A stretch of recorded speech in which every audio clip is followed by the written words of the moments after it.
Thanks very much for staying with us. Time now for Eye on Africa with me, Georgia Calvin-Smith. Tonight, we've got Chinese investment and debt under control, insist African leaders as the China-Africa summit in Beijing wraps up. The two sides insist the relationship's aimed at helping the continent's economies. Also, South Africa's economy falls into recession, compounding concerns about its weakening currency, plans for land reform, and fallout from state corruption under former President Jacob Zuma. And talking robots in Ethiopia. It's home to one of the tech firms behind some of the world's most advanced artificial intelligence. We take a closer look. But first, the China-Africa summit in Beijing wrapped up on Tuesday. Amidst warnings that the vast Chinese financing of projects in Africa comes with strings attached, there was also insistence from Beijing that it's interested in more than just exploiting the continent's raw materials. Our correspondents tell us more. Hosting all but one African nation in Beijing, President Xi Jinping hoped the forum would show the potential of his vast plan to connect China with Eurasia and Africa, the so-called Belt and Road Initiative. Chinese and African leaders have reached significant common ground and spoken with one voice on all major issues. But the two words that really dominated the summit were investment and debt. China pledged $60 billion for projects in Africa, the continent's rich in energy and raw minerals, which are vital to sustaining Chinese growth. But African countries lack the necessary infrastructure to extract and process these resources, creating a need for foreign capital. Beijing's promised loans, credit lines, development funds, and private investment. Some African leaders eager to access these funds have dismissed critics who see a form of neo-colonialism. We agreed to work hard to increase Africa's value-added exports to China. And we are particularly pleased that President Xi and the government of the People's Republic of China is quite open and they welcome this development. Embracing Chinese investment could lead countries into a cycle of debt. If they can't repay their loans, they could be forced to sell their newly built infrastructure back over to Beijing. In an attempt to assuage such fears, President Xi's doubled down on the win-win nature of this relationship, warning against governments using Chinese money for vanity projects that don't benefit the country as a whole. Beijing's also announced it would forgive the debt of Africa's poorest nations. South Africa's tipped into recession for the first time in a decade. Two back-to-back quarters of negative growth to GDPs come as a surprise. The country is the continent's second largest economy, and there had been hopes that President Cyril Ramaphosa, who took office in February, would help reinvigorate South Africa's fortunes. But rising fuel prices, falling currency, and a massive 29% decline in agricultural output has prompted the downturn. Jane Flanagan joins us now with more from Cape Town. Jane, the recession's caught a lot of people by surprise. Talk us through a bit more about what the troubles are down to. Well, as you say, people thought, analysts predicted that South Africa would narrowly escape being tipped into a recession. So today's announcement did catch people by surprise and really has added to a perfect storm for South Africa. You mentioned agriculture. There's a 30% downturn in agriculture. It seems people aren't planting. The nervousness over the land reform policy has made people very cautious about investing in the farming sector. We've also had the worst drought for more than 100 years. People aren't buying cars. People aren't spending money.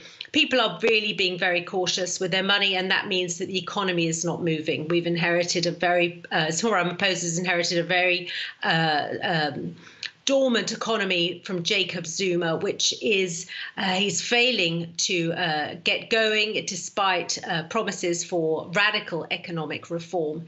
He's stated his ambition to attract $500 billion worth of investment from foreign speculators over the next 5 years. Today's news seriously will not be tempting them to spend their money in South Africa anytime soon. So you mentioned there's some of the difficulties and challenges faced by Ramaphosa. There had been hopes that things would pick up under him. Bear in mind, he's only been in the job for 6 months. Can any of this really be laid at his feet? Well, he did inherit a very sluggish economy. And I think many of those chickens under Jacob Zuma's rule are now coming home to roost. So he's inherited an incredible amount of issues, which are really only now being understood in what long-term and short-term impact they're having. We've got a state capture inquiry going on where we're really hearing the full extent to which Jacob Zuma opened up his regime to be corrupted by a very small number of individuals. And this isn't going to tempt overseas investors and give them much confidence in the economy at the moment. But his land reform policy, his promise to expropriate land without compensation if he gets to change the constitution to allow that to happen, certainly isn't giving foreign investors an awful lot of confidence. And I think that has led to the devaluation of the rand, which we've seen happen in recent weeks. That announcement happened very early on in his, since he became president back in February. And so I think that some of the problems, although he's inherited many of them from Jacob Zuma, some of them can be attributed to the lack of security and certainty he's given to that particular issue, which I think is really very keen, which to set the tone for stability, for land ownership and land security going forward in South Africa. Thanks very much. Jane Flanagan there for us in Cape Town. Now, 5 pupils are reportedly missing after their school was attacked by gunmen in Cameroon. It happened in Bafut on Monday as the new academic year kicked off. Now, that's not far from Bamenda, which is the capital of the Anglophone region in the northwest of the country, at the centre of calls for secession from the Francophone majority nation. Separatists say that the education system marginalises English-speaking pupils and have decreed a boycott of schools in areas they lay claim to. In Tunisia, some rural communities struggle to access clean drinking water. Corruption, illegal drilling, blockades of dams are all partly to blame for the shortages, but those problems are exacerbated by increasingly frequent droughts. Our correspondents report. In this village in northwest Tunisia, the only water available is from the local public fountain. Locals share it with their animals, as their homes no longer have running water. It isn't clean. There can be diseases in this water. On top of that, I'm tired. I spend all my time coming here to get water. Every day, Ammar makes at least 5 trips, carrying jerry cans of water back and forth to provide for his family and his livestock's needs. For 2 years, he hasn't had water from his taps. His family insists they never missed a water payment. The officials would tell me, if you don't have water, it's because you didn't pay. Here are my receipts. It's not true. I always pay my bills. 3 years of drought have also seen the water table fall. That's made shortages worse, and local technicians say supplies are unreliable and stretched. People come and ask for me to open the valve and give them water. What's the point? There isn't enough water. The priority is for those who live far from the public fountain and who have no nearby well. But there, the water arrives in a trickle.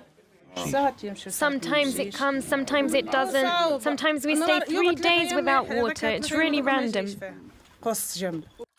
These aren't isolated cases in Tunisia. The country has been living through water stress for several years, and poor management has caused a water crisis.